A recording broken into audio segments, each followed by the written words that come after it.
I'm Terry Kay of the Jewish Grandparents Network. Tonight, we are thrilled that child psychiatrist Dr. Kevin Kalikow will address how we can talk to our grandchildren about difficult subjects.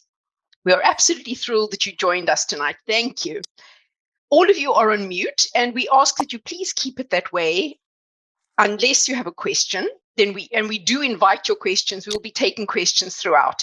You can put them in the chat bar, or you can raise your hand virtually on Zoom.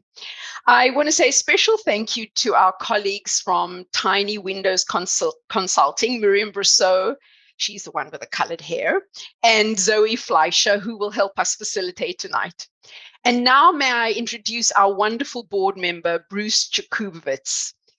Bruce, his latest claim to fame is that he just had a new baby grandson, his second grandchild, and the bris is tomorrow morning. So he's got a house full of people. Mazel tov, Bruce, from all of us at JGN and our community. And over to you to introduce Kevin. Thank you, Terry. I probably shouldn't admit it's kind of nice to be off on a quiet little spot in the house doing this rather than with all the chaos downstairs.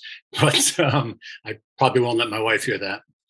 In any event, Kevin Kalikow, MD, is a child psychiatrist in private practice for over 37 years. He also teaches at New York Presbyterian Hospital.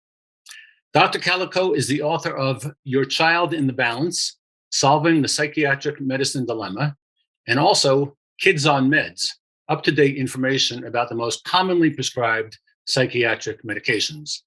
Dr. Kalikow is the father of 3 grown children and Saba to 5 granddaughters.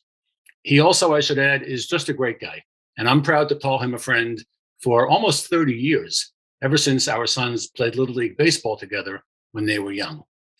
Kevin, over to you.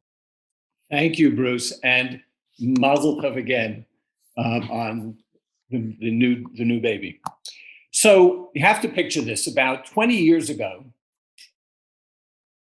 my daughter has finished college and she was living in DC, and we were down in Washington with my parents, and so we all kind of went over to see my daughter's apartment with her roommate. We walk in and there's a little table on the side. When you walk in, it's got all the liquor. And my father, in a very nonchalant way, goes over, starts examining the bottles, and says to my daughter, "So what are you drinking?" and starts going off about different types of scotch and discussing it. Now, I will tell you that I, as her father, never would have done that. I think it probably would have come across as either judgmental, why is he saying this, moralizing. So why do I start with that story? So let's go to that. Well, the reason I start is that we live in a world with many issues: drugs and alcohol, political polarization, an epidemic, war, evolving concepts of sexual identity, the overturning of Roe v. Wade. I mean, I could go on and on and on, as you know, and all of this being flamed by social media. So first, full disclosure, I can't solve any of those problems, and I'm not going to tell you how to solve those problems.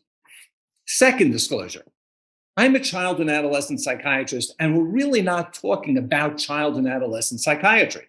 What we're talking about is how to talk to kids, and that's something that I do every day, and so something I can teach you how to do also. So if we can have that next slide. So, no, go back. Yep. So the reason the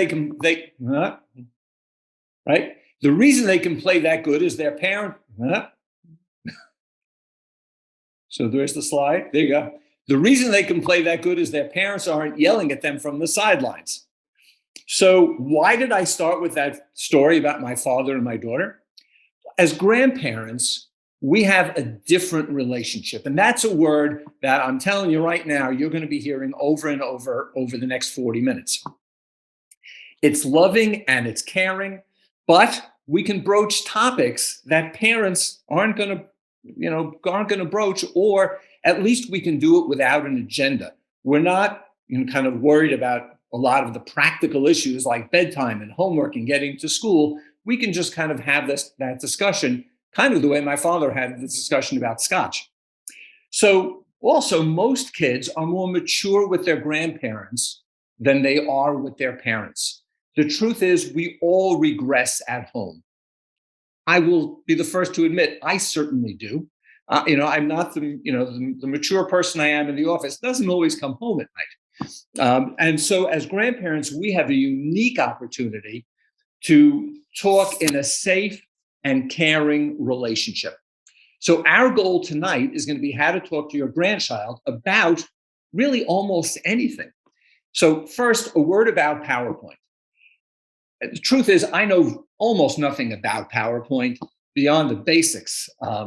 And the truth is, we're not using PowerPoint. We're using Keynote, and that's what they gave me on the computer. I didn't really know the difference between PowerPoint and Keynote. I was upset when I got it. I couldn't translate one from the other. So I was kind of intimidated. And when it came to making this PowerPoint, I was a little anxious. And so who did I go to? Well, I went to my 12-year-old granddaughter, and she walked me through. So here's a little bit of a spoiler alert. Talking to kids is ultimately not about us talking to them. It's about a relationship. Again, that word. And that means it's a two-way street. Okay, so overview for the next half hour. We're first going to talk about just the number of variables there are in this discussion. It's a big, complex discussion because there's so much that you can talk about. Number two, then we're going to change into the 14, let's call them the do's and don'ts about talking to your grandchild. So first, let's go to 8 variables that we just have to consider because it's just the reality. So number 1, what's the nature of your relationship with your grandchild? How often do you see a grandchild? I know grandparents who see their grandchild every day. They live around the corner. They're really a part of their lives.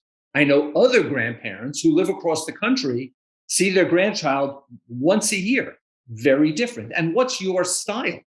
Are you the more hands-on and kind of very comfortable talking to kids? Or are you a little bit more distant? Maybe you're just not quite so comfortable, with kids. Maybe you're comfortable with infants, maybe, but not adolescents. Maybe with adolescents, but not with infants.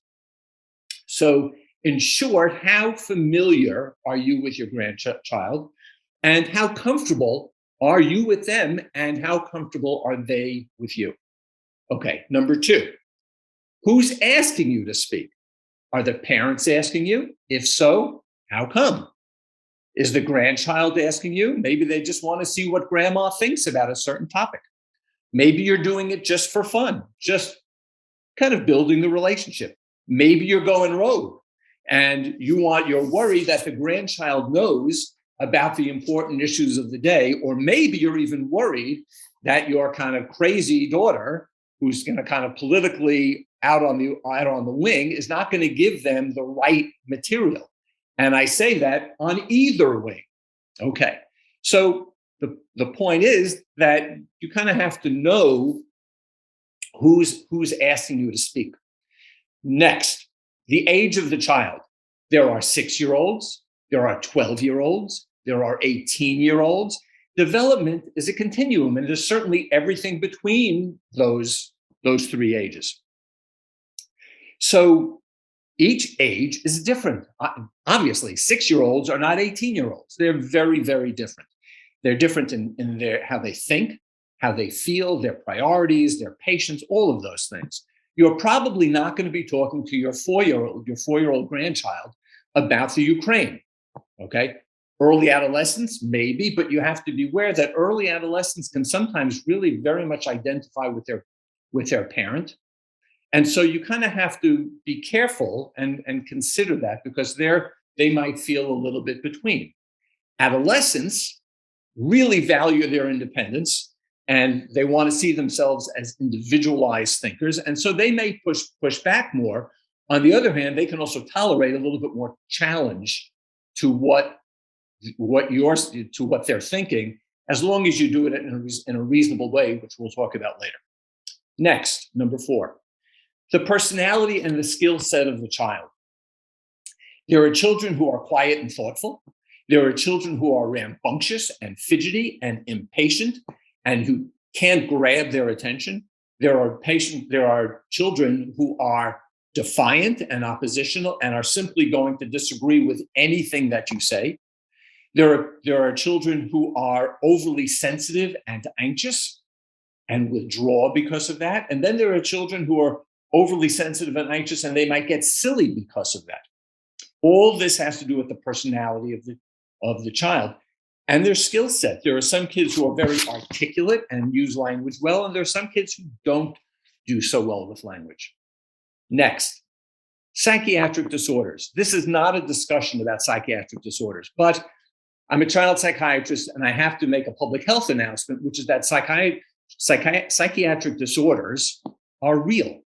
Okay, they're not made up, and they affect, let's call it roughly 20% of children. These include children with depression, anxiety disorders, ADHD, autism spectrum disorders. Now, by definition, disorders affect functioning. So when we talk, for example, about anxiety, it's not correct to say about a child, say, with an anxiety disorder, well, we all have some anxiety. That's not right. I mean, we all might have some anxiety, but the child with an anxiety disorder, the anxiety is much stronger and affects how they think and how they see the world. And so you have to kind of know that and guide yourself accordingly. A lot of times kids, for example, with anxiety will get caught up in a cognitive distortion. In short, not a long lecture here, but in short, what a cognitive distortion is the ways in which the feeling side of the brain affects the thinking side of the brain, the more objective side of the brain. So quick example, child's walking down the hall and their friend passes them in the hall and all the hubbub between classes, and their friend didn't say hi. And the child thinks, oh, my friend hates my guts. Well, that's the feeling brain taking over the more objective part of the brain. And the child has to learn how to deal with that. Okay, next. What's your style? Okay, are you kind of calm and collected? Are you volatile and dramatic and get angry easily? Are you easily made anxious? Are you flexible or are you insistent? All of these things are going to affect your presentation to your grandchild. Also, how close is the topic to your heart? Okay, are you the president of the local Planned Parenthood? Or are you somebody who clings religiously to the belief that conception begins at birth? Again, those things are going to affect, your discussion with your grandchild. Are you an environmental engineer at the EPA? Or are you the CEO of Exxon? Again, those things are going to are a variable that affects your discussion. Okay, next. What's the issue to be discussed? Okay. Are they global issues that you care about? Okay. Are carbon emissions going to destroy the environment? Is Russia going to leave the Ukraine? Is Trump going to run in 2 years? I mean, those are things that you might care about. Or are they the more personal issues that the grandchild probably cares about more? Am I wearing the right sneakers to school? Who am I going to sit with at lunch? Are my parents going to break up? Is my friend suicidal? Okay. Am I gay? Am I bi?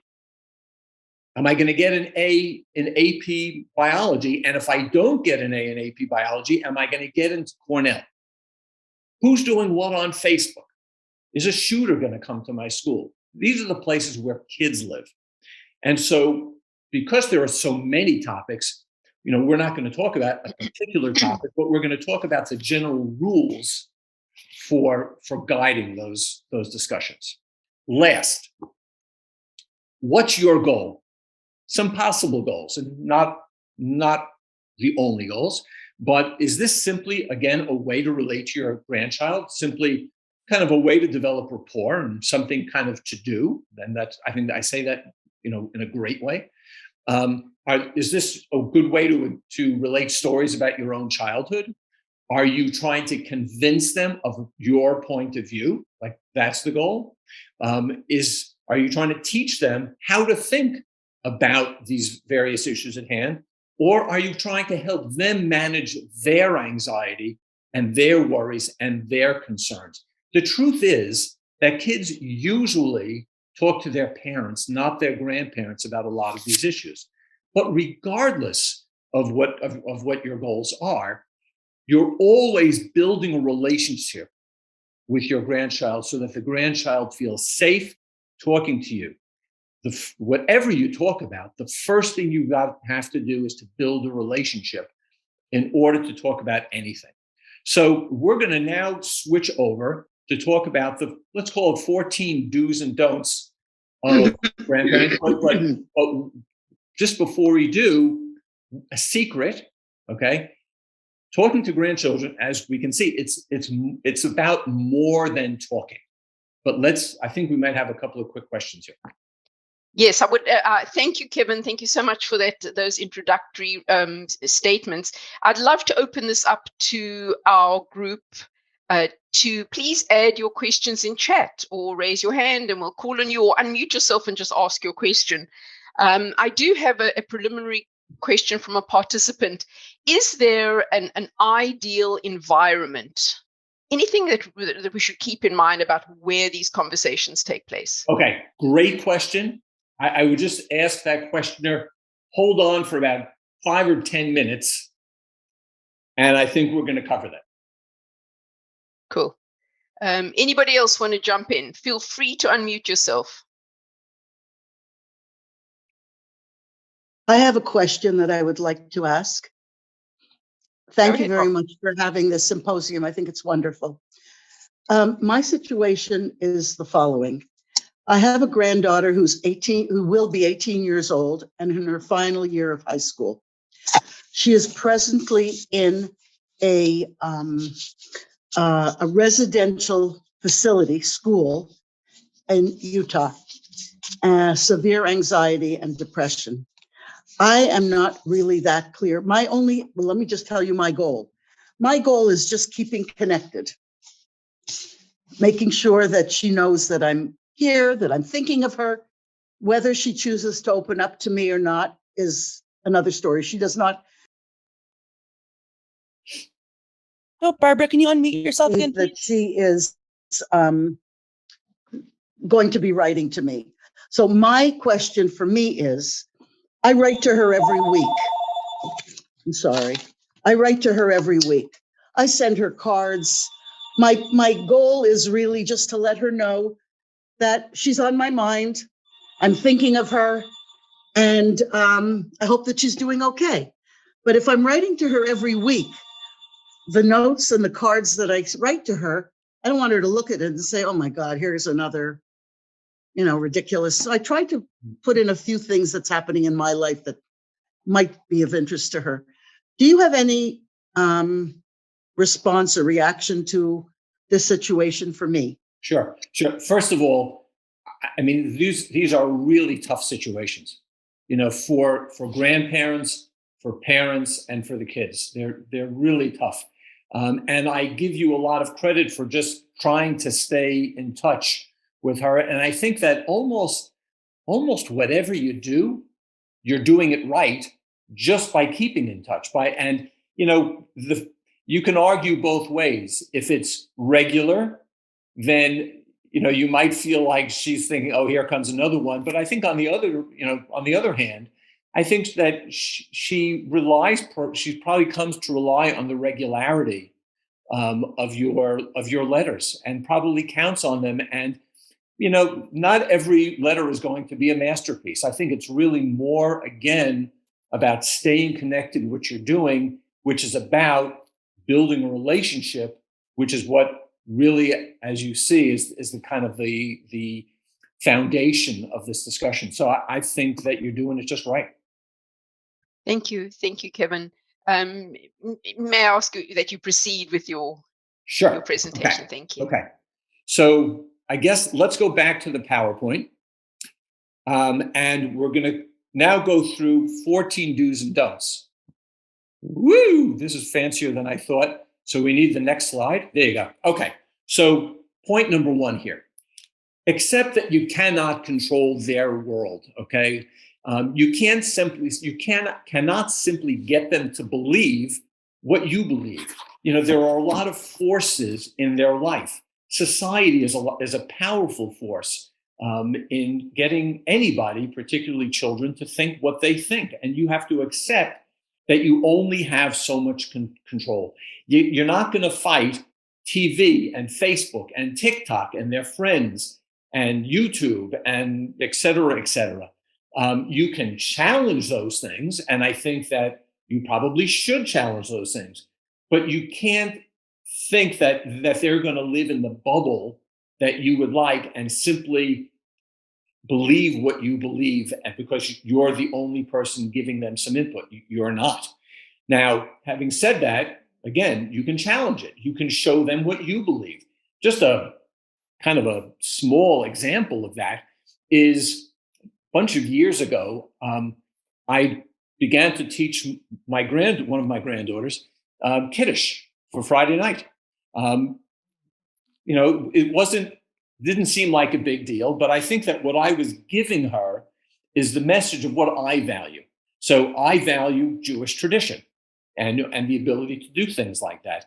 And so it's again, I'm not putting my Friday night Kiddush up against TikTok, but it's my way of influencing her in terms of what I value. You can also ask them to take you online, because that's where a lot of kids are these days, and ask them, kind of go into their world and say, well, what do they think about X that they're seeing online? So the point is that you cannot control the world in which they live. Okay, next. You want to build a trusting and safe relationship. That I hope I've made abundantly clear. But you want to do it however you do it, okay? Relationships really set the groundwork to discuss any of these difficult topics, okay? Now, how do you build a relationship? It's basically, there are two important elements: time and trust. So, one, spend time, okay? Kids oftentimes will ask for gifts, but what they value really is time, with a valued adult. So spend the time. Use the gifts that you buy together. Do whatever it is that you do, whether it be, have a baseball catch, play checkers, play cards, watch a TV show together, discuss a book, really whatever it is, that they're going to find comfortable, but it's spending time together. The other element of building a relationship is trust. So, and trust is based on honesty. So I'm going to give you a true story. Over this past summer, another granddaughter, my 4-year-old granddaughter, was in from out of town, and she was drawing picture after picture after picture after picture. And after a few days, I saw the pile of pictures, on the 4-year-old pictures on the table. And I said, so I said to myself, we really have to kind of clean up. And I guess my kind of cleanliness nature, my obsessive nature to clean up, got the better of me. And I took a pile of these drawings and I put them in recycling. And as I was doing it, I said, if I was smart, I'd kind of bury these at the bottom of recycling. But somehow or another, I was just plain dumb. And I didn't do that. And so the pictures were sitting on the top of the recycling, but I figured she wouldn't see it. Of course, 2 days later, I'm walking with her in the garage. She looks in the recycling bin. She says, "Who threw out my pictures?" So I said to her, well, I put them there. I said, but we didn't really throw them out. We're putting them in recycling so that we can make fresh paper for fresh pictures. Well, make a long story short, she was not buying it. Who threw out my pictures? She wanted to know. So I said, I was honest and I took responsibility for it. And I said, I put them there. I said, it was a mistake and I'm sorry I did it. I didn't realize how important this was, but let's get them out. And I took them all out and we found a place for them. And I'm hoping through that, again, story with a 4-year-old, that I'm at least beginning to build trust. So what's the moral of the story? The moral of the story is bury the recycling. You're like, don't get caught. However, if you do get caught, be honest, take responsibility, apologize, and just build the trust. You're entitled to make mistakes. We all make mistakes. Just you want to own them. So again, the point here is build a relationship that is both trusting and safe and feels safe to the child. Okay, next. And this kind of gets a little bit to the question that we were talking about, that the person asked a few minutes ago. Choose the setting, the right setting for your discussion. My suggestion in general is do it privately. One-to-ones create intimacy. Once somebody else invades a one-to-one, you have to, number one, it changes the entire dynamic depending on who that person is. And you begin to lose the principal child's attention. And then you have a problem. So what's the right setting? Well, if it's a one-to-one, any place that's quiet that you can do a one-to-one. You can go for a walk. You can go for a drive. You can go out for a meal, for lunch. I used to go with my granddaughter to Starbucks, and we'd each get a steamed milk, and we'd sit there. And she was little, but we would kind of have a discussion. It was one-to-one time. Now, the truth is that you don't always get that choice. Okay, some conversations are just at the Thanksgiving Day table, and there I think that the lesson is when you're in that kind of a big group is follow the rules of civility. So I remember as a kid, Thanksgiving Day in the late 60s, and my cousins would be arguing with my grandfather about one of the political issues of the day. And it got kind of heated sometimes. But what I remember most of all was that the discussion always ended in laughter. It never was polarized. There were different opinions, but it always ended up with everybody laughing. So that if it's a family discussion, you want to obviously have it in the family and follow the rules of civility. But if it's really between you and your grandchild, you want to keep it one-to-one and build some intimacy. In addition, you want to consider who sets the agenda. Okay, are we talking about your concerns or the child's concerns? Remember that most kids are not as concerned about the world issues as that you want to discuss. They're more concerned about bullies and grades and college and things, social life, things like that. So sometimes it might even be nice to let them set the agenda. Now, that might take a little bit of coaxing. How do you do that? Well, you ask some leading questions, about school, about friends, not yes, no questions. Are you taking math? Of course I'm taking math. But you might say, what are you doing in math? Or what are you learning about in social studies? So the point is that you want to choose the right setting for your discussion, but you also want to follow their agenda a little bit. Next. Kevin, before Yes, you go in, we have a couple of questions. Sure. Alison has a hand raised, and we also have an earlier question about talking about religion that we can ask you now, or we can ask you a little bit later. But Alison, would you like to go ahead with your question? We welcome it. I have 3 grandchildren now. The oldest is 4. And when my daughter was in preschool, she would bring home all this artwork, and we would tape it or push pin it on a wall in the basement. And when it got full, I would take a picture of her in front of it and then recycle them. And what you might consider is having your grandchild hold their favorite. So you take a picture of them holding their favorite, keep the favorite, and recycle the others. Or she could take it home and let it be her mom's problem. But you save the favorite one and take a picture of her with them. So I think that's a brilliant idea. I think that the idea of me saying to my son and daughter-in-law, here's a pile of drawings that you're going to take back to San Francisco, I think I would have been pretty quickly. But I think that your idea is a great idea. Taking pictures, especially today, where taking pictures is so easy. I will tell you that years ago, when I was, first in practice, I used to have a Polaroid camera, and that's what I used to do. If one of the kids did a picture that they liked, we would take a quick Polaroid of it. But today, it's so much easier, and I think your idea is a great one.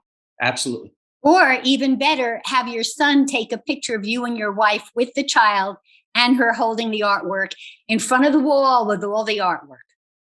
Absolutely. So you think that by trying to convince her, take a picture of it and show her, and now we're going to get rid of all this artwork so that we can go into cycling. I'm kidding. She probably won't remember the next time she comes to visit you.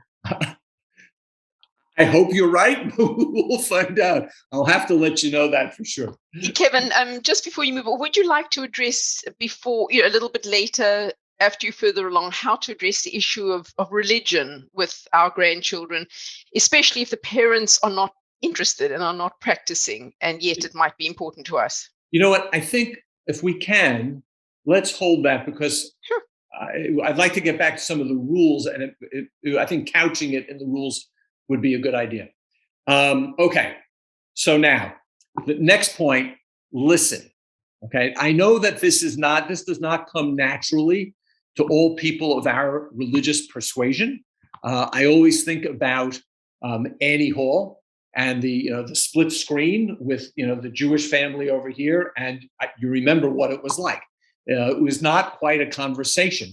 And what you have to remember in talking to your grandchild is that this is supposed to be a conversation.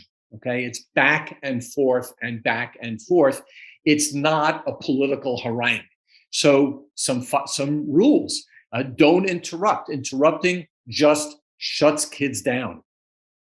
Remember that kids can be kind of unsure of themselves and can be easily intimidated. They oftentimes, again, depending on the age of the child, they might assume adults are right, but they also know when something sounds fishy and when it doesn't sit well with them. Excuse me.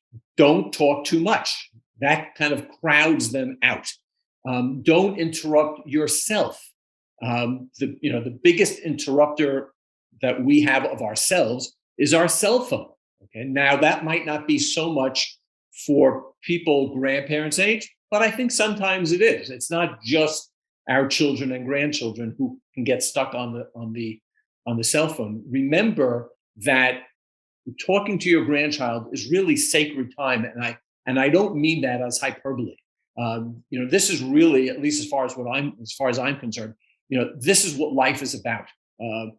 These are my religious experiences, really talking to my grandchildren. Now, sometimes you just have to be quiet, which is not easy. Sometimes you might have to prompt them with some questions and ask them what they think. If you're going to ask questions, which I think is a great idea, you want to ask more open-ended questions again. Things like, what do you think? Questions, as opposed to yes and no questions. But sometimes they might not have an answer. And if they don't have an answer, don't push. You can encourage, but you don't want to push them too hard. Again, the point is, in a word, listen. Now, next, however, this is kind of a takeoff on this point, but the next point is listen without judgment. Okay, sounding judgmental never works. Think about your tone as much as your content. They may or may not agree with you, but assume they're doing their best to try to arrive at an opinion. And if you come across as thinking that, or saying even more so, that they're being, ridiculous, or that's stupid, or you come across as demeaning or ridiculing, that is clearly going to shut things down in a hurry. Sarcasm, you have to be very careful with sarcasm. Sarcasm is a fine art. It can be either really done well, in which case there's kind of you're sarcastic, but there's a knowing smile that goes with it, and they know where you're coming from, or it can go over the line and sound aggressive. Kids are very sensitive about feeling disrespected, and what the child should feel unconditional love, regardless of what they say or what their comments are. They should feel respected, even if they're not agreed with. So again, feeling judged is a surefire way to shut people down.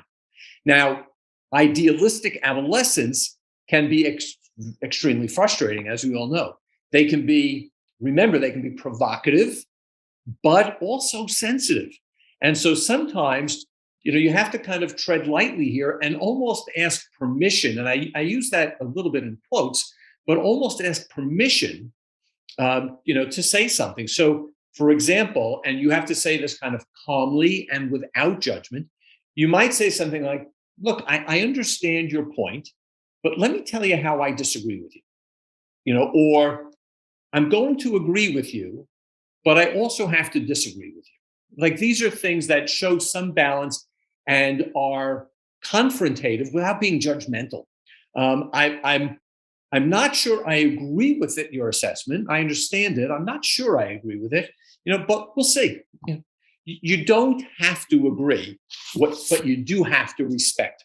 So you also want to model respect for other people too. I mean, as we all know, this is a polarized world these days.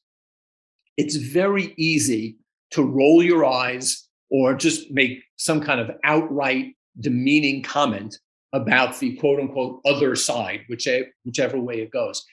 I would suggest that, number one, you want to try to model for your grandchild that you're trying to understand where other people are coming from without judgment. In that light, I would just make a quick parenthetical recommendation. Jonathan Haidt, it's Haidt, wrote a book called The Righteous Mind, in which he's a psychologist down at NYU, and he wrote a very interesting book just about how people on the right and how the left think. So the point being to try to understand as opposed to being judgmental. Bottom line, judgmental never works. Did somebody say something? It's Terry. I can't see anybody anymore. When you're ready, there are a couple of questions about what you've been discussing. Okay, let's stop and take a couple of questions. Thank you. Well, one of the participants has asked me to read the question, which I will do. Other than concern for the safety of your grandchild or others, are there any situations where a grandparent should tell the parents information told to them in confidence by their grandchildren? That is a very tricky question. And read the very first sentence again about safety. I can't hear you.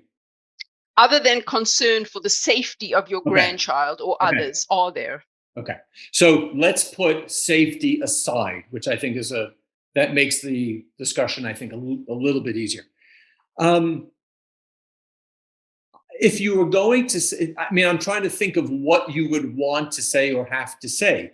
I think that anytime you do that without the child's knowledge beforehand or with their permission, I think that you are it can easily feel like you're going behind their back. And I'm not sure why you would want to do that.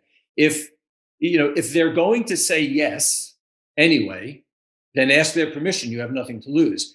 If they're going to say no, and it's not an issue of safety, then I wouldn't do it. I would respect that it's not a confidential. It's not a confidential relationship, but it's a confidentiality of sorts. It's a respect. It's a respect for the one. What, I can't hear. It's a respect. I wanted to give this. I asked that question, and I just wanted to explain the situation I'm thinking of. A grandchild told you something in confidence, that they're doing something the parents don't want them to do. It's not a safety issue, but they definitely are not doing. They're doing things the parents would not want them to do. If you tell the parents, you really damage the relationship with the grandchild. If you don't tell the parents and they find out you knew this and didn't say anything, that hurts that relationship. Yeah, well, I think that parents in that. Again, I have to go back to the very beginning of the talk. There are so many variables: the age of the child, what they're doing, level of safety. Of course, all of those things are important. But I think that in that particular situation, again, depending on what it is, I think it's incumbent on the parents to try to understand where you are coming from. And in fact, depending on many variables, if you see the relationship going in that direction, you might actually want to have a discussion with the parents almost preemptively saying, listen, I'm getting close to Joey and things come up. I'm not going to necessarily tell you everything. And I just want you to know that from the get-go. But of course, if I think there's any issue encroaching on safety, then of course I'm going to tell you. And I think that most parents would understand that, and actually, in some ways, maybe welcome it that their child has such a relationship with their grandparent. Thank you, Kevin. We've had a couple of requests, people saying, "Wait, we want to hear what else Dr. Kalikow has to say." So, if you could, we've got we'd like to leave a good 10 or 15 minutes for questions. So, if you'd like to proceed with your slides, thank you. Okay, so here's the deal. I'm going to pick up the speed a little bit, but if we can, no questions until the end. Otherwise, I won't get there. So next, affirm their emotions. Okay. Kids are scared, they're hurt, they're angry. Their emotions are their experiences. They're not their arguments. Now, you can disagree with an argument, but you can't disagree with an emotion. You can't disagree with the child saying, I feel. Some things simply hurt. War, bullies, violence, that causes pain. Scary things, random violence, kids who are confused, about, let's say, sexual orientation. You can't disagree with their emotions. Now, there are difficult, when you're talking about difficult topics, and we are, you can't avoid the pain. And so therefore, you shouldn't minimize the child's pain. You should never say, oh, it's nothing. It isn't nothing. It is something, at least to the child, and with good reason. There's pain in the world and we can't make it disappear. And they have real emotional reactions. And we can't make those reactions disappear.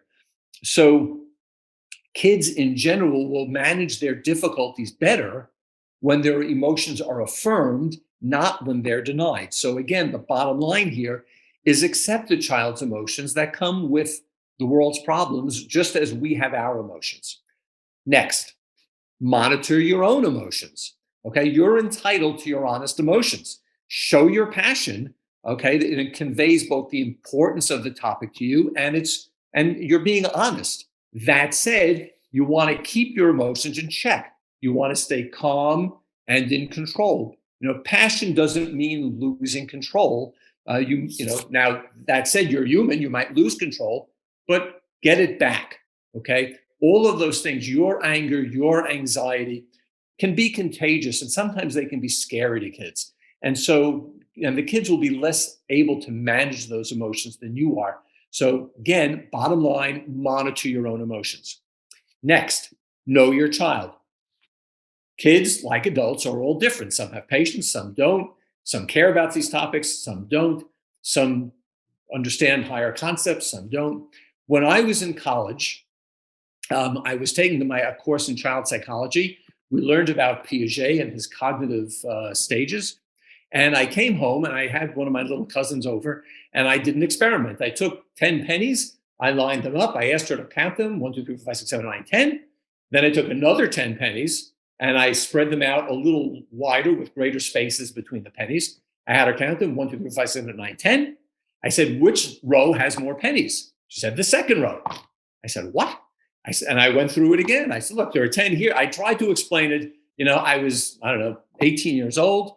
And I was incredulous that she just could not get the fact that 10 pennies equals 10 pennies, no matter how they're spaced. Well, come to find out, she was in a particular stage of cognitive development.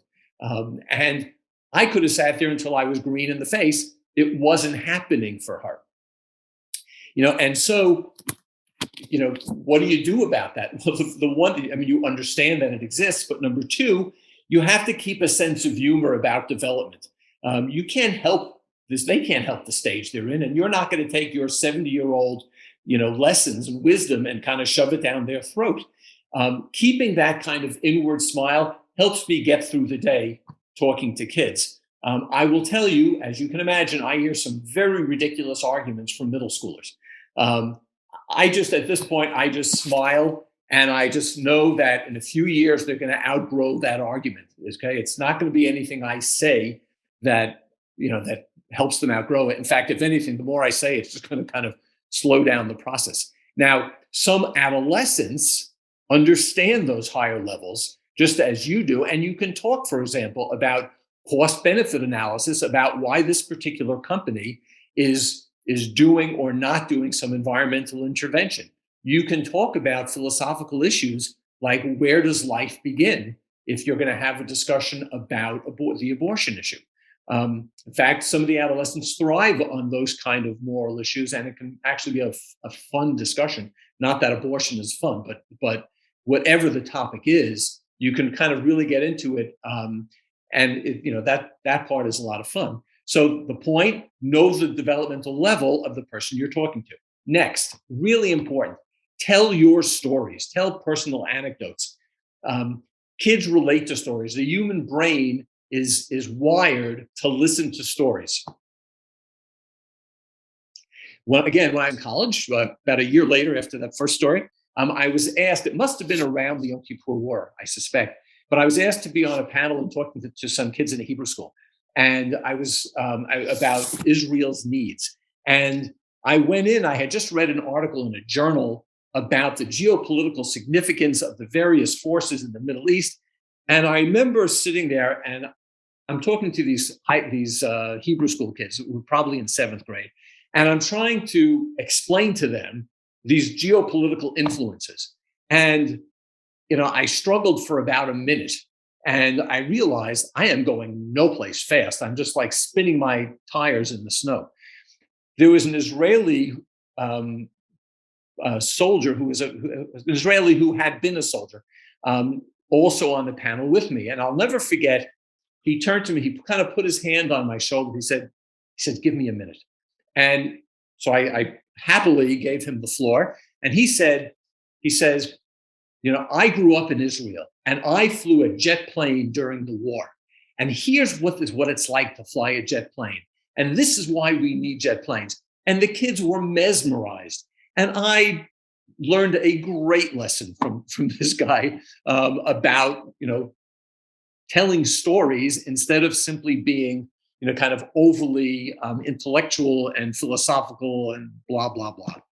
Okay, so remember that when you tell your stories, you're making a point and you're building a relationship. Stories are powerful and they're remembered. Okay, they convey your beliefs. And I think in some ways more important, they are passed on to the next generation. Bottom line, tell your stories. Next. Yeah, Kevin? Yeah. We are just about out of time. We have many questions that we'd like to get to. So may I respectfully ask if there's one more point you would like to make? You know what? If you give me 1 minute, I'll do all the points. Sounds good. Okay. So next, be prepared for it's a different world now than it was then. I mean, the truth is, in some ways it's not. Teenagers still have romance, and teenagers still want to argue and want independence. But in many ways, the world has changed, and you cannot put the genie back in the bottle. And so accept that their world is in fact different. Next, be careful about contradicting their parents. Not all grandparents and parents are on the same page. And what you don't want to do is divide the family further. That doesn't mean that you can't disagree, but if you're going to do so, you're going to do so with transparency in front of the parents in a respectful way. And hopefully the parents can do it the same way so that it comes across as a disagreement, not a polarizing argument. Next, as I said earlier, appreciate and stay alert for anxiety and depressive disorders. There are some discussions that really need to be left to the professional with kids who have significant difficulties in this regard. Next, do something to solve the problem, okay? You can learn about the topic with your grandchild. You can donate money with your grandchild. You can go out and clean the town with your grandchild. It doesn't really matter what you're doing. It's about building the relationship. So do something. Don't just discuss it, but do something to solve the problem. And last, appreciate your grandchild's abilities and their insights. What they can teach you. And so with that, I want to, number one, thank my granddaughter who helped allay my own anxiety with the PowerPoint. She taught me to do some really cool stuff, as you saw in the beginning with the PowerPoint, with those whirling sentences. And by getting her help, I'm hopefully building her self-esteem and building, again, that kind of safe, open, respectful, non-judgmental relationship. And that'll be the last time you hear the word relationship. So that when the time comes for her to ask, for me to ask her which scotch she's drinking, she'll be ready to tell me. And so now, go to the last slide. We kind of did it a little early, but watch this. What do you think of that? Okay, so thanks for listening. I greatly appreciate your attention. I'll take questions. That's very good. Very cool. Thank you for your tremendous depth of knowledge. We've had a couple of requests. People, our participants wanted to know if you would be willing to share the slides with them. Sure. Great, then we will send it out. And now there are a couple of questions, and I invite you to unmute yourselves. How about if we start with Carla? Hi. I really appreciate all. Can you hear me? Yes. I appreciate all the stages and stops along the way that you shared. I missed the very beginning, and so I asked Terry, did I miss the part where you find out how you get time with your 3 and 5.5-year-old out of town grandchildren, and you finally get put in front of this, and I did, Bubby says, put your hands on your head. I mean, I didn't know what to do. And they're impossible to engage. I can't have some philosophical discussion. And so from this group, if those of you who have I just want to engage. I don't want to teach a lot. How do I do that? The parents are not helping. Okay, so obviously these days there are a lot of out-of-town relationships. That's just the age we live in. I don't know if that's the bad news, but let's make that the bad news. The good news is that we do have technology that we can use, and we can use that to our advantage with different ages. I will tell you that what we do, what really my wife does, with our 4-year-old out-of-town granddaughter, is she has and maybe Adrian, you can put this in a chat. It's the little machine, okay? And the little machine comes up with stories. We can call our granddaughter over the machine. We each screen, like a FaceTime.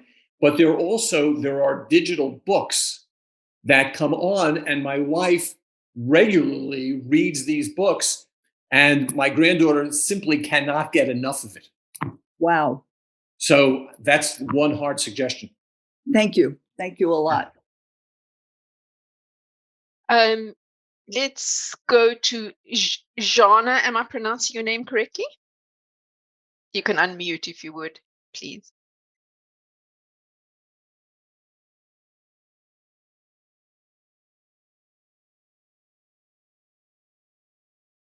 Okay, now can you hear me?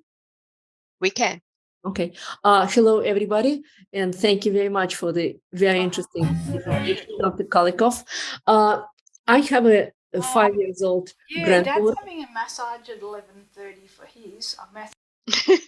You gotta love it. Sorry, Jana. Yeah, go ahead. Somebody was unmuted in a rather personal moment. All right. So I can continue, right? Please do. Sorry about that. So, Dr. Kalikow, I have a 5-year-old granddaughter, and her mother is a single mother, and she's dating a man. So my granddaughter is telling me that she didn't want her mother to marry this man. And my question would be, should I tell her mother that her daughter doesn't want her to marry this man? I mean, the short answer to that question, again, given all the variables, with a 5-year-old, I think that I'm not sure that she's really saying something to you in confidence. I mean, maybe she is. It's a little hard to know. But you can certainly I think that you can certainly broach the topic with your daughter and ask her kind of what she, from her point of view, what does she think your granddaughter is thinking? And it might just kind of come out that No, she's very clear. The granddaughter is very clear. She's saying it like as if she's a grown-up person. She's saying if she marries a man, then she will have less time to play with me. Right, but I guess my point is her mother aware of what she, the granddaughter, is thinking and feeling? My guess is she might already be, and in which case it's a difficult situation, but you're not in a bind in that case. But so I think that broaching the topic with your daughter would be a reasonable thing. I mean, if your daughter comes to you, I think a more difficult question would be if your daughter comes to you and says, boy, my daughter just loves, this guy I'm going to marry. Okay. She does like the man, but no. But, and she says, I love him and I can't wait for my mother to get married to him. Okay. If she says that, then now you have two conflicting opinions, she's talking out of both sides of her mouth. And you might want to try, as the adult, you might want to try to understand that. But in general, I think that broaching the topic with her mother without necessarily saying, you know what she told me? She said this. I think that, again, whatever the age of the child is, you want to do it in a kind of respectful, responsible way. You never want to come across as kind of you're the one who's spilling the beans. That I think is disrespectful to the relationship with your grandchild. You can convey that information, but without that kind of tenor of of kind of breaking a secret. So if I concluded correctly, then it's always better to say to the mother what the granddaughter is saying in confidence to me. No, I'm not saying quite that. I'm saying that I think that you should, the first step I think would be broaching the topic with her mother. What does it mean, broaching? Discussing? Bringing it up. Say it again? Okay. Bringing it up. Yeah, you can bring up the discussion and tell her that, and just see what her understanding of what her daughter feels about a marriage would be, which will give you a better sense. Okay, thank you. Terry, you got Jana, thank you so much for the question. We have two minutes left in our scheduled time. There is a final question. Several people have asked about address the issue of religion, and we know that this is a subject that is quite close to many of the hearts of our grandparents. We see it in our Facebook group all the time. And I'd love you to spend a minute or two on that before we go. When we hit 8 o'clock, some of you may turn into pumpkins, and we understand if you have to leave. And if you do go, we want to say thank you so much for joining us, and we will let you know about our next presentation, which will be close to Thanksgiving, and it'll be to do with experiencing gratitude and how that can help us in our relationships. So again, thank you so much for coming, but don't go yet if you can stay. So Dr. Kalikow, could you address that? How to tackle the issue of religion and religious practice if we feel something and there's something we want to do religion-wise, but the parents are not in agreement? Okay. So, I mean, I suspect that, and particularly given the number of people who have asked that question, that this is not an unusual event. I think that there are different levels of engagement, and ultimately, I think the answer is going to be relationship.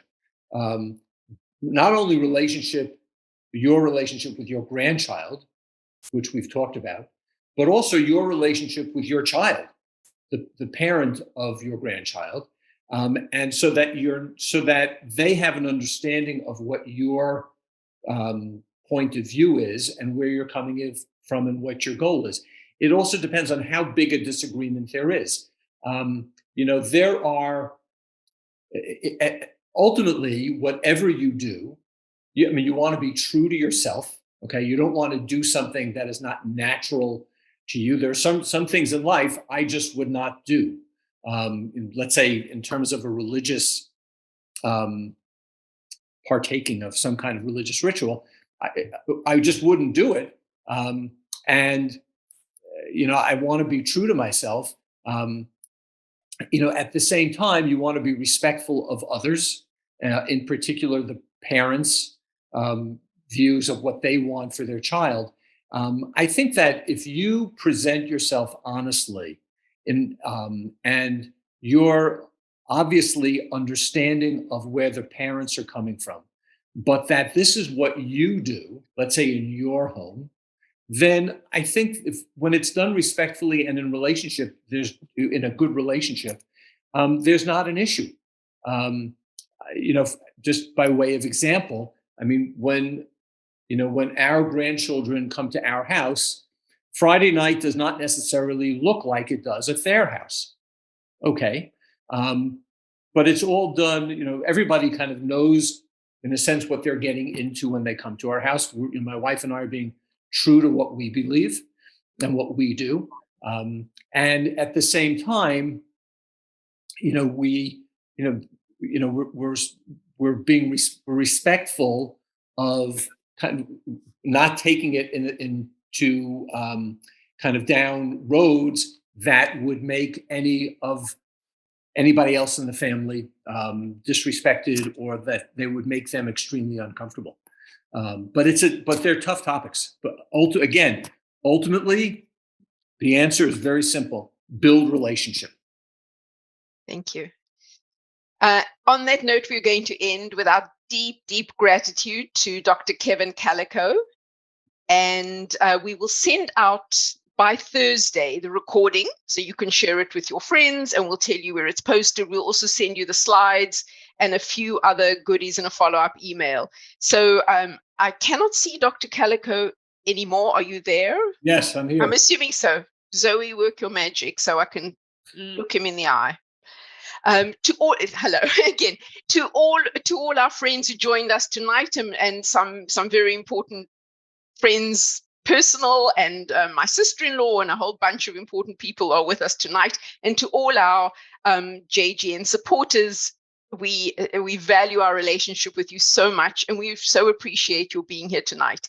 Dr. Kalikow, 1,000 thanks. And we look forward, thank you again, and we look forward to seeing you all again soon. Thanks. Thank you. Thank you. Thank you. Thank you very so much. Thank you. Good night. Good night, all. Lila Tov. Thanks. Lila Tov.